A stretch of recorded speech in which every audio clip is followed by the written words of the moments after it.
सोलापूर हैदराबाद राष्ट्रीय महामार्गावर Perl garden समोर भीषण अपघात झाला। या अपघातात 3 मित्रांचा जागीच मृत्यू झाला तर दोघे गंभीर जखमी झाले आहेत। दिनांक 7 मे 2026 रोजी रात्री 1 वाजण्याच्या सुमारास हा दुर्दैवी अपघात घडला। आयशर टेम्पो क्रमांक MH13 CU 8699 हे रस्त्यावर कोणतेही इंडिकेटर किंवा इशारादर्शक दिवे न लावता उभा होता। पाठीमागून येणारी फिर्यादींची कार या उभ्या टेम्पोला जोरदार धडकली। या अपघातात फिर्यादीचे 3 मित्र ठार झाले।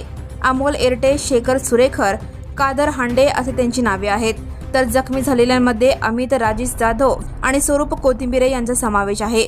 दोघांवर सध्या उपचार सुरू आहेत। जोडभाईपेठ पोलीस ठाण्यात फिर्यादी अमित राजेश जाधव वय 30 राहणार गुरुनानक चौक सोलापूर यांनी दिलेल्या तक्रारीवरून आयशर टेम्पोचा चालक व मालक नाव व पत्ता अज्ञात यांच्या विरुद्ध गुन्हा दाखल करण्यात आला आहे। त्यांच्यावर भारतीय न्याय संहिता कलम 106(1), 125(3), 125(b), 3 व 5 तसेच मोटर वाहन कायदा कलम 177, 122 प्रमाणे गुन्हा नोंदवण्यात आला आहे। अधिक तपास पोलीस उपनिरीक्षक येळे करत आहेत। Now and press the bell icon. Never miss a